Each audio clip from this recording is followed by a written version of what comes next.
instead of even worrying about people are saying, it's just don't worry about it at all. And in fact, it sounds like the brand you're trying to curate, the Stoked on email and sort of the West Coast and laid back, that kind of person wouldn't be worrying about the brand so much, right? Yeah. Yeah. No. Yeah. You're right. Yeah. Yeah. Yeah. Bingo. That sums up the thrust of everything I've been trying to say. Yeah. No, that's a good,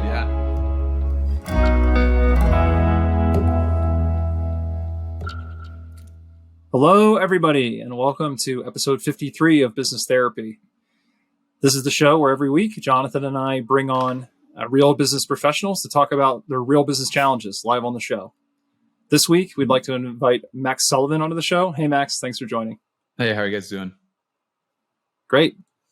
This week, Max wanted to come onto the show and talk to us a little bit more about some of his early branding challenges. So with that, Max, I'm going to hand it over to you. Why don't you tell us a little bit more about yourself, your business, and the challenge you're bringing onto the show today? Sure. So, so I work as a email marketer, email list manager / copywriter, and I worked for about a year or two within the agency structure for kind of a small boutique agency. And I've since branched out on my own to create my own, essentially just a one-person agency where I'm going to try and roster 4 or 5 or 6 clients at a time and just really embed myself with their businesses and just manage everything. Email, automation, SMS side of things. And what I'm coming to you guys with today is this issue of there's so many voices in this space. I don't have any formal training in business. I went to school for geography. I worked as a maintenance guy for about a decade after that. So I haven't really been raised professionally in a sense. So as I'm wading my way into this space and I'm launching my agency, I kind of have this tendency to want to just be very personality driven, maybe sometimes over the top, and kind of follow that thread a little bit, because I do listen to the show and you guys do speak about being authentic with your approach. And my immediate support circle is kind of telling me, hey man, this isn't very professional. People are going to want to give you money. They might not take you seriously. And that's kind of what I come to you guys with today. Mm-hmm. So just a quick follow-up question on that. The thing that you're saying you might be a little over the top on, could you give us a little more detail? Is it just part of your brand or your presentation? Yeah, it's mostly the branding. So it's the company's called Stoked on email. Stoked, I'm like a West Coast guy, snowboarding, etc. And the general picture would be that I'd be getting in with these companies that kind of represent that lifestyle as well. And part of the branding and everything that I'm going to do is at least what I'm envisioning is, you know what I mean? The kind of the Shaka symbol and the whole kind of West Coast, just to follow the name Stoked on email. And that would be the kind of the brand of it, because what I'm seeing in the space on LinkedIn and everywhere else and everybody who's trying to establish themselves here is there's a lot of like that businessy speak that I'm sure that nobody actually really likes. It's all that hire me and I'll optimize and strategize and maximize your efforts. And it's all these buzzwords where part of me just wants to come in and just be, the exact opposite of that in some ways. And that's, maybe I'll just leave that there. And go into Sam, continue your train of thought. But just to add one more question to that, what aspects you're saying that you're kind of counterculture in terms of the business jargon, but your support network's already giving you feedback that it's off-putting in some way. Could you go a little bit more detail into that piece? Sure. Yeah. So, I mean, off-putting in the sense of where it's just like, hey, this isn't, again, maybe the branding, some of the language that's used, and it's not like a Gary V thing where I'm just dropping F-bombs to be edgy and different or anything like that. But people are generally saying like, I don't really like it. I don't like the style of it, the colors, the approach. And then people aren't going to want to give you money if you're operating like this within this space, right? It's like, hey, you're asking people for money and people aren't going to want to provide you with that because it looks, you might be coming across as like a Mickey Mouse show here. Like it's not a serious operation. Well, go into a little bit more detail on the services you're providing. Like, what's the value that your clients are getting? Sure. So the value would be, I will just be a single point of contact that operates from the strategy, the creation, and the management of all email marketing and SMS efforts, right? So a company will have a list of X amount of contacts, and they'll leverage that list for any type of sales or correspondence, et cetera, that they want. That includes segmentation, deliverability issues. So it's just acting as a one-person email marketing agency would be the best way to do that. And then the value obviously comes from my ability to segment, to get the right message to the right people at the right time, and bring revenue to a lot of e-com businesses through that. And does your background help that process? So you said, snowboarding lifestyle, a certain relatability. Like, how does that present itself, or how does that add additional value to what? Well, you know what? So services? I think, and maybe this is something else we can get into, that kind of sets me in a direction of the type of companies that I'd like to work with, right? Companies that have this personality, or that have some type of personality. I can name, like Burton Snowboards, or, Oakley, or these types of companies that are already in this kind of lifestyle as is. That's what I'm trying to orient myself towards. But a problem with that is, as I'm starting off, I've got some reputable brands under my belt, but it's still really getting things off the ground, where I need to be taking on clients, or am taking on clients because of the financial side of things that, don't really match that lifestyle, right? Like a software company in the medical field will not identify with Stoked on email, because it's a B2B company and it's not this thing. So am I pigeonholing myself by? It's not so much pigeonholing, and no question, like, depending on like the range of clients that you want, the messaging might be different, but you're starting. I would suggest you start from the value you're providing, because when we talk about authenticity and marketing sometimes have to be. There's a subtle understanding of the relationship in the way we're speaking about it, because nobody is ever one way all the time. So you're not always in the mood to snowboard, or you might not like always want to drop F-bombs. Right. I'm not saying you do, right. But in other words, but authentic is whatever you're presenting, whatever you're feeling in that moment. That's authenticity. So by definition, creating a brand or locking yourself into one image of yourself, that's already something that ultimately may not be authentic, or may not feel authentic at any given moment in time. Whereas if you're trying to capture an image of the value you're providing and your intention, that could be authentic, and that can move with you, and that can also change and iterate. So, the idea of a personal brand, at the end of the day, you might be the most relatable or coolest or whatever it is that you think the group is looking for, but like you're already starting to articulate, that may or may not have anything to do with working together. So what you need to do is you need to tie any of your objectives to the relationship and and what you're trying to add value in for them, rather than try and find something, if we're talking about authentic, that speaks about you but may not be of any relevance to them in the context of the service you're providing. Right. So I'll pause there and see if yeah. So in the sense of like, would you be saying focusing less on kind of flying my flag and being worried about how I'm presented and how I'm presenting myself in the space, and focusing more on the value that's being provided to the types of people that I prefer to be working with? Okay. Exactly. Because at the end of the day, this isn't a popularity contest. Now, don't get me wrong. There's a lot of marketing out there and a lot of ways to distinguish yourself and have a voice that's louder than everyone else's. I don't know that and I won't speak for Sam. That's not my area. But if we're talking about authenticity and sustainability, and something that we think actually, is something that grabs people's energy and makes them say, let's work together.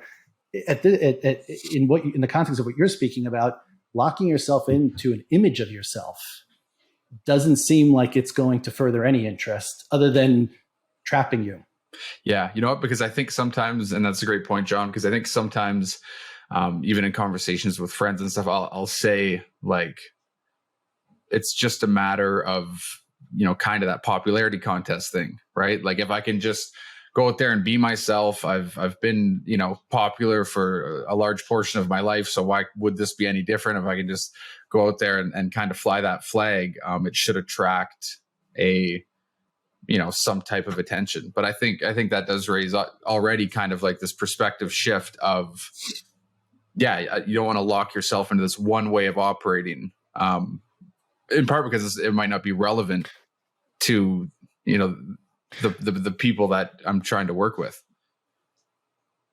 When people add value to anyone, ultimately anything that they do is accepted. So however they speak, however they dress, like in other words, why is it that even in, going back 20 years in the business world, like you think of the most, staid industries, you might have someone who shows up like wearing something that's completely different than everyone else, and it's accepted. It's because that's the creative, or that's the whatever it is, and it's accepted only because of the context of there's value that they're thinking that they're going to get. So ultimately, almost the image is secondary on some level, or it's people look for ways to say that image is part of it, whatever it is, but it's not the starting point. The starting point is because there's value that's being added to somebody, and yeah. And there could be a value to some of the things that you're talking about that align with your personality or your aesthetic or the way you're presenting yourself.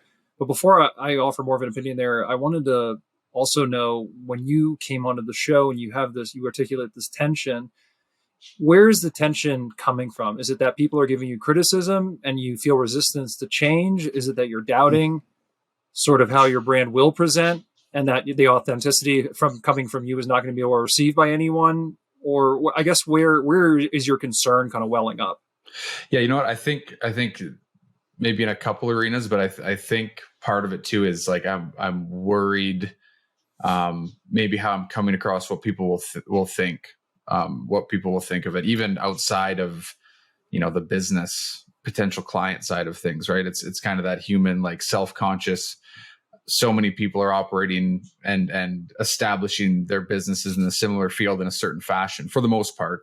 And then it's kind of like this, am I going to look like the class clown if I come in here with this different kind of brand, et cetera? And that's, so there is some doubt and some self-consciousness involved in the tension of this process, because the feedback I'm getting, right? Like, I think if I had the blinders on, I'd probably just be out there in the world pumping out content under this brand and just not really sure where it's going to lead. But I think because, in my closest circle, unanimously, people have kind of said, hey, that, there's a way to make it work, but I don't think the way that you're thinking of approaching it will be that way. And that's presented a lot of doubt and tension personally. Mm-hmm. Well, let me ask this just as a hypothetical. If it was in fact the case that, I could run a poll and validate that no one is going to attach to this brand and no one's going to like it, let's just say we get that out of the way as the worst case scenario. Would you want to change and still do business? Or would it mean that this business wouldn't feel right for you if that ended up being the outcome?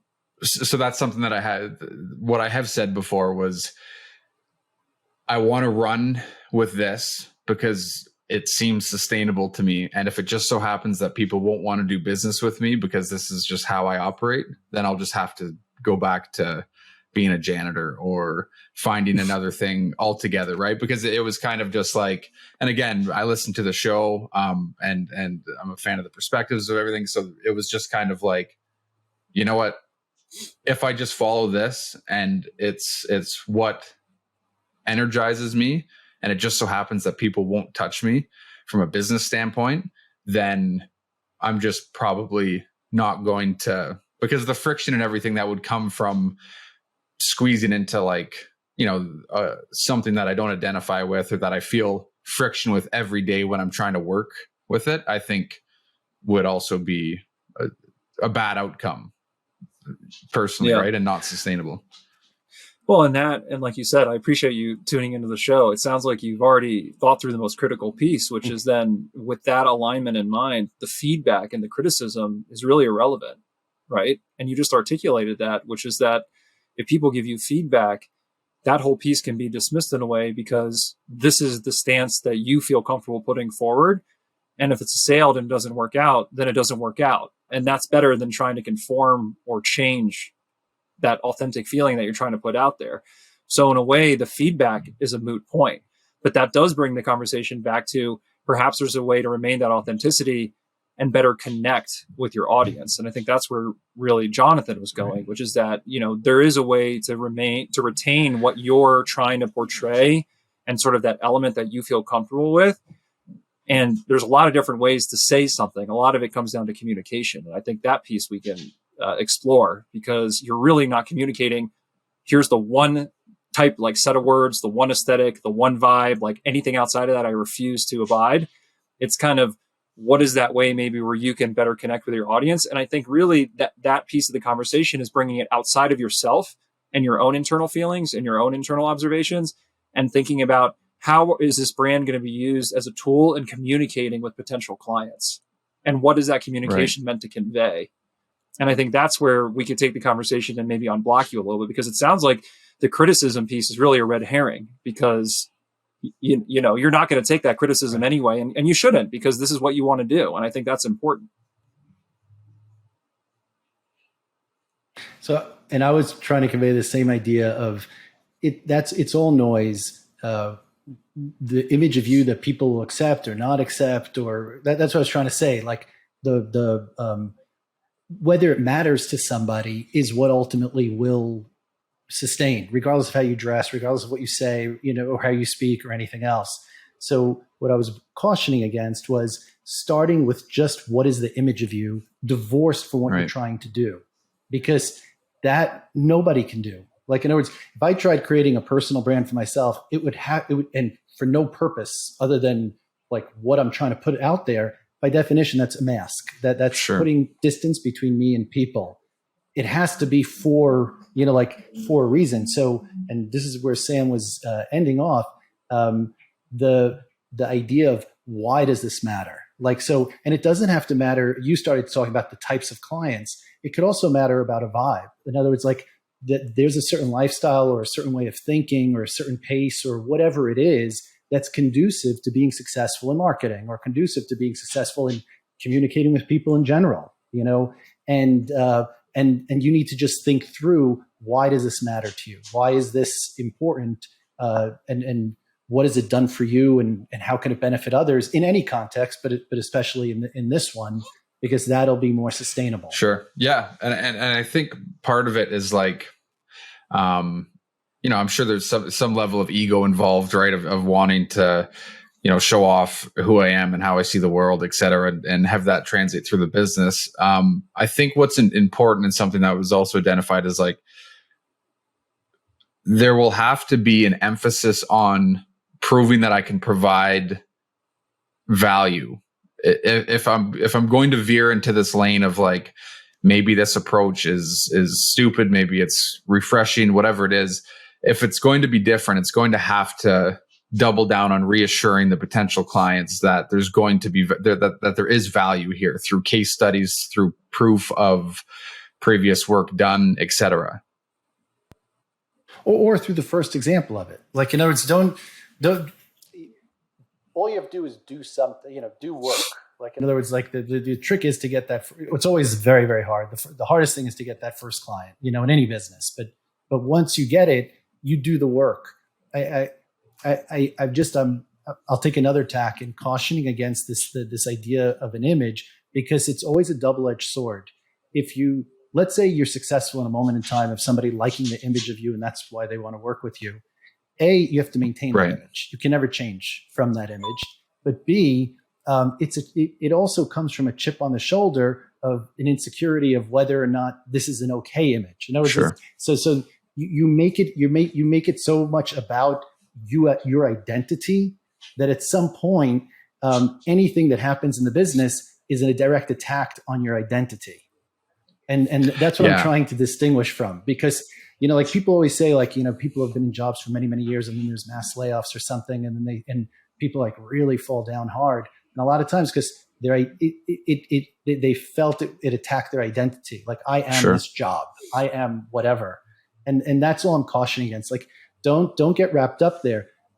Be confident or comfortable. Like, you're great in any context, and you're going to try this thing. And you do believe, forget about what people are telling you. Like, if you have to dress a certain way, speak a certain way, like if there was a certain way to do everything to be successful, everybody would be successful. Like, so there is no perfect roadmap and there is no perfect image of anybody that anybody wants to work with. That's all baloney. And if everything is tried and true, there'd be nothing new in the world. And so you could put that out of your head completely. It will be okay, and you can be successful in this business, presenting yourself exactly as you are in the way that you want to, and work with the kind of people you want to work with. That's possible, and that's not the issue. Oh, sorry. It looks like I think that's really refreshing to hear, because as I was kind of, for the last few months, and it's taken me a long time to get to the point where I'm like, okay, I'm going to bring, this is the flag I'm going to run under. This is going to be the brand or the agency name, et cetera. And there was iterations of that. And I was attaching, and this kind of speaks directly to what you said. I was attaching like a personality first to everything I was thinking of, right? Like at one point there was, I'll call myself, my company would be called like the list merchant. And then I was like, well, then I'm a merchant. Like, do I have to wear like an eye patch in my YouTube videos and stuff? Like, because that's the type of emphasis I was putting on the personality side of things. Whereas I think what you're saying is don't do that. Don't make it the main thing. Yeah. Or almost the only thing. And then like the business is like the secondary, because you're almost like putting your chin out there saying, world hit me, and screw them. Why should they get to decide, whether or not something's good or bad? Like I guarantee you, I've been in the most buttoned up environments that could possibly be imagined. And there's always someone who, let's call it, is different or quirky or whatever, that's totally accepted. And almost that identification is because of that's the way that they're able to deliver value. So that's possible. So don't there's no way that you're so different like that and ignore anyone telling you how, what is the right approach, whatever, because then, become like everybody else, carbon copy, like that I tell you now, that will not get your voice heard. But think about, how does this matter to them? How is it going to present to them? That doesn't necessarily mean that that's what you put in your marketing, but that's where your mind needs to be. How does this make me better? How does this make me able to do this or be more relatable or whatever? Yeah. And that's a starting point from something that's a little more sustainable here. And I wanted to add, before you reflect on that, and this is sort of, I think, doubling down on what Jonathan's saying from a different angle. You're not selling the brand.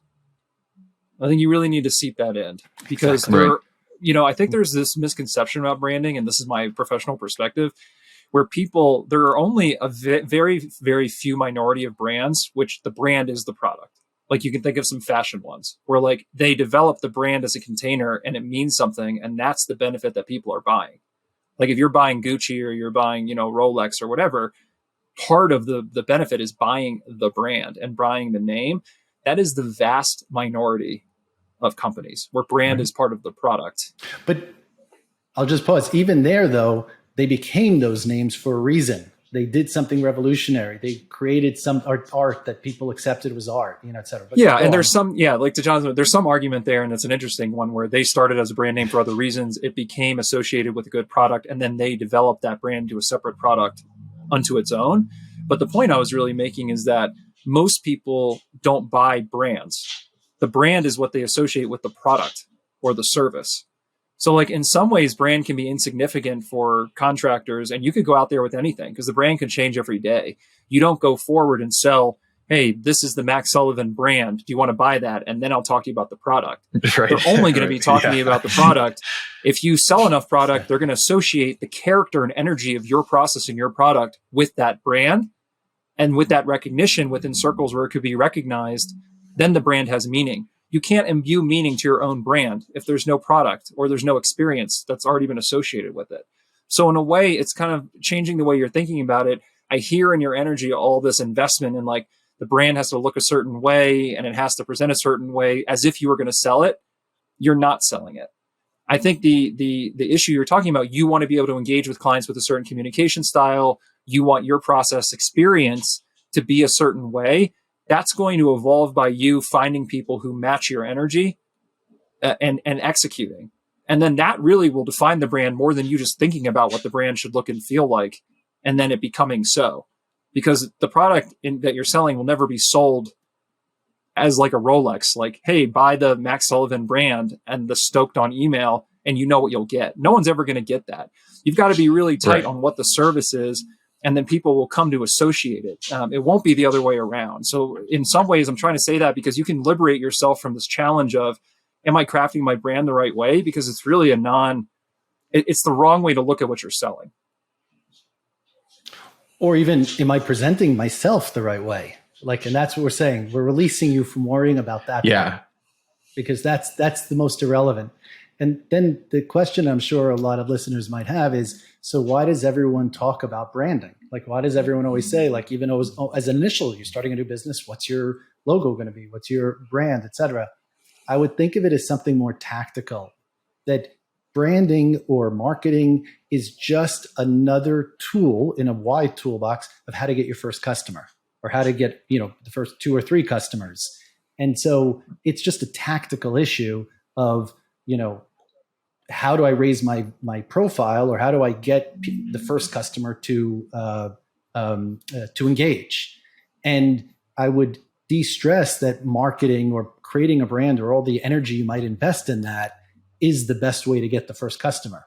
Usually it's who knows who, et cetera, because the objective is to get a customer. It's not to create the brand. Like Sam's saying, the brand is not the end. It's a means to an end at best.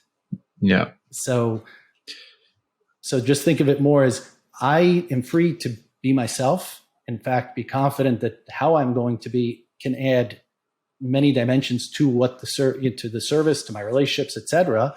And some people will like me, some people won't. It doesn't matter how perfect your brand is. Some people I hate snowboarders, get off my mountain, everyone should only have skis, so something like that. Like, you don't want, so that's fine, but don't let that be a stumbling block. Just that's almost, as Sam said, a red herring. So just think much more about, okay, I need to get my first customer. What services am I providing? How do I do a great job? And, if there's marketing or branding, like if someone told me for this podcast, if you change the color of the podcast from, green to red, you'll have more listeners, to me, okay. So, cause I'm not like, I defer to people who've studied this, et cetera. It's not going to the heart of it. Yeah. So unless I really felt strongly green is the only way that I want to present myself, then I'd be like, okay, some people like green, some people don't, and not worry about it at all. So yeah, no, that's actually, it's been, I feel like Sam said the right word, liberating. Yeah. I feel like a bubble's kind of popped in a very good way. Like you free, because that's been such a hyper focus of like, well, this needs to be so right before I go out into the world and because this is how people are gonna, and you said it, John, it's kind of like, my personality or some things about me might add different dynamics to the process, like to the experience. Right. But, it doesn't have to be. Yeah. I think that's legitimately I think liberating is a very good word to describe that, because it's been such a stress. Like I was prepared to probably launch my own agency in this capacity, like 6 or 7 or 8 months ago. And I've spent that entire time just, well, what's the name going to be? What's this going to be? How am I going to come across? What's, and it's been, aside from spending that much time where I could have been putting efforts on acquiring clients or making my, what I actually do more refined and improving on hard skills and stuff. It's been this slug of like, how am I going to look? What are the colors going to be? Do I like these colors? Do you like these colors? Is it okay if I do this? So that really is a refreshing kind of take on the issue that I've been really struggling with. Yeah. Yeah. And generally in life, just remember, perfection is the enemy of great. And that's a big one. And also, nothing is permanent. Just as we talked about in this podcast, your personality, you wanted to make it aligned with the brand, your personality is going to change. The brand's going to change.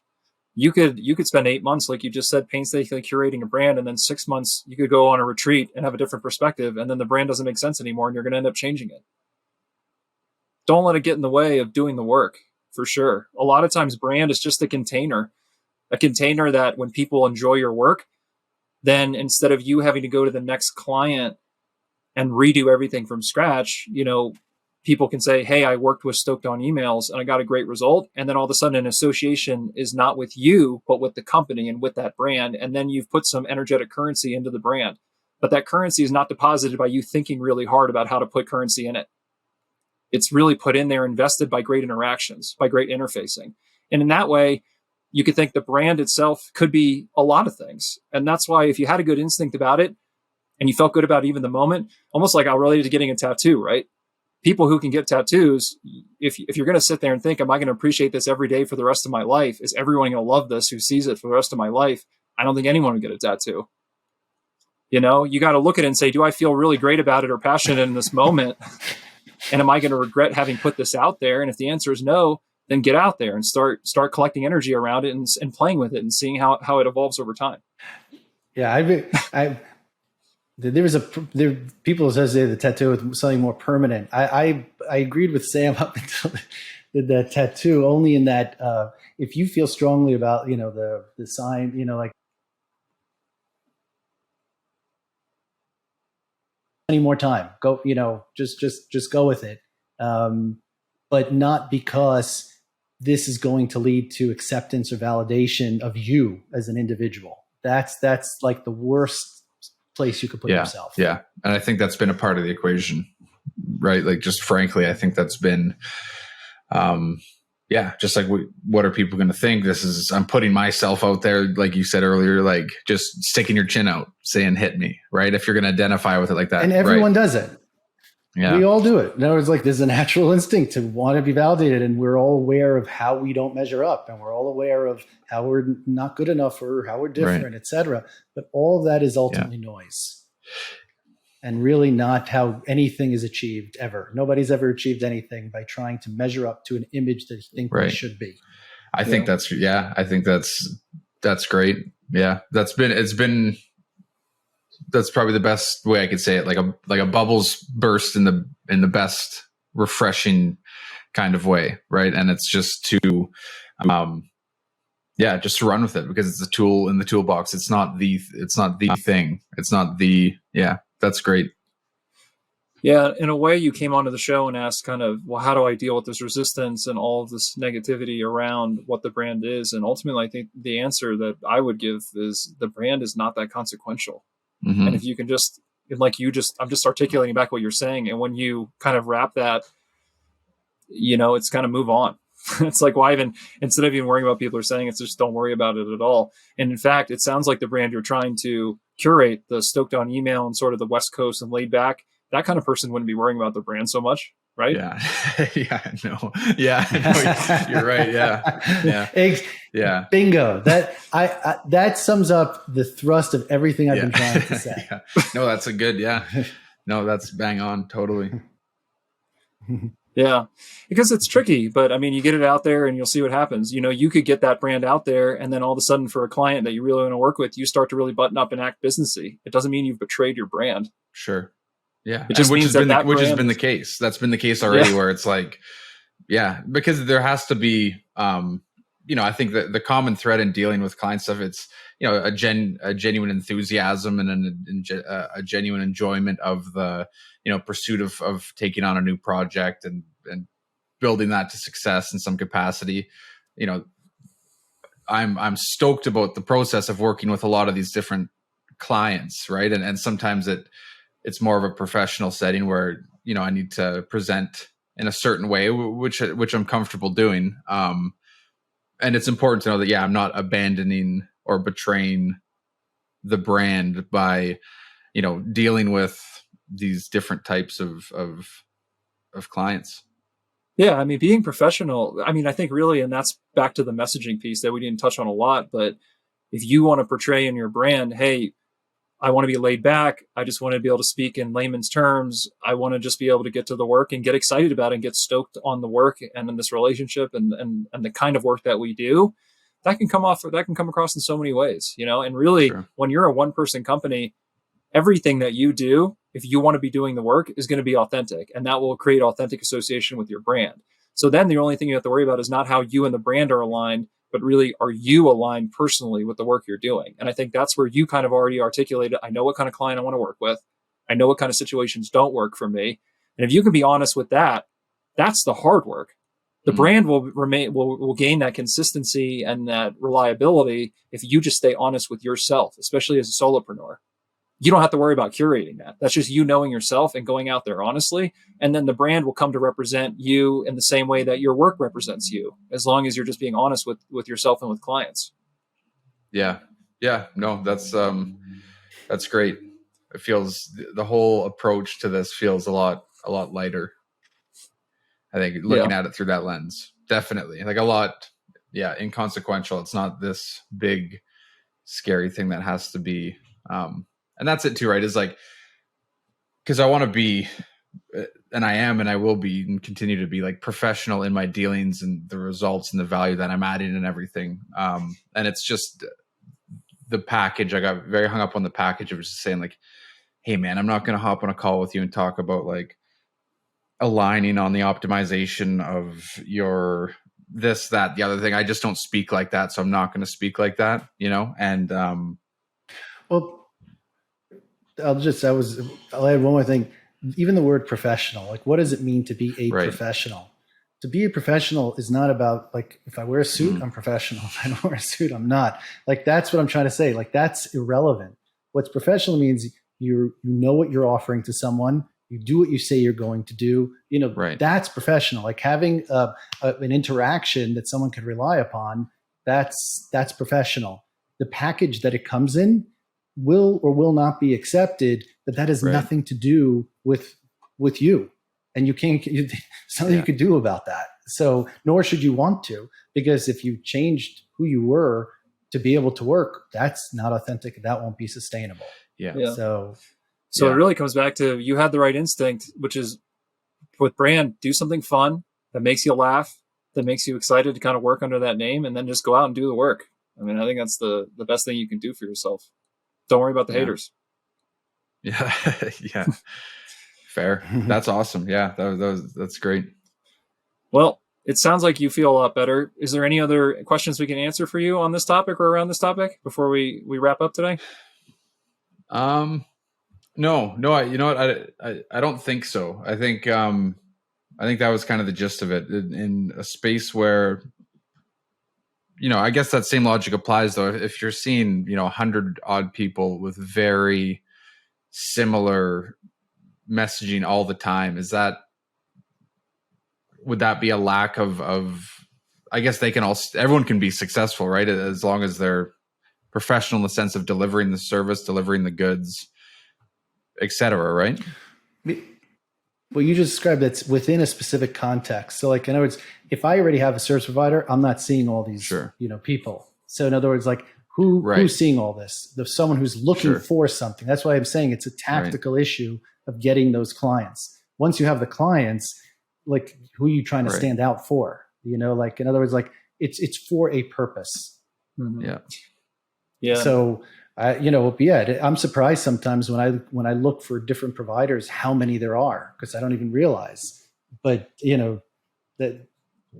usually it's rare that I've picked a provider just based on, well, actually I would pick it. Like if I saw this, maybe that would like, oh, I like, like maybe I Sure, can relate to this sure. person. I don't know, Yeah. but like, Yeah, and I think in spaces like this, using the same words as everyone else, it just gives you standard industry terminology that people recognize, so people think that'll be easier to sell. And I think you could be successful with that if you're that kind of person. You can be successful doing something unique. I mean, you started by saying you want to have 5 or 6 clients. I mean, you could literally door knock and, dress like a clown and say what you want. It could be totally different. It doesn't matter. Getting 5 or 6 clients is going to be something that is just the means of making the relationships, however Right. that happens. And for that's a whole nother episode, but really looking at your network, the path of least resistance, where you can farm referrals, the brand is really, ultimately going to have little to do with that process. It's just going to be when you do good work for those clients, the brand will be infused with that value. Yeah. Awesome. Yeah. Awesome, guys. Yeah, no, great. This is, yeah, that's been a great conversation. I genuinely feel just lighter about the whole approach. Yeah, great. Which is good because it's like a weight off the chest type thing, because it's been something that's been so like I've been neurotic about it and et cetera. So it's nice to kind of have that thought process interrupted. Good. Nothing better than that outcome from our perspective. Yeah. So thanks for coming on the show, Max, and sharing your troubles with us and the audience. And for everyone listening in, thanks for coming into Business Therapy Podcast again. Again, if you know anyone or you would like to come on, we'd love to hear from you. Leave a comment, leave a suggestion. Otherwise, we'll see you next week. Thanks, everyone.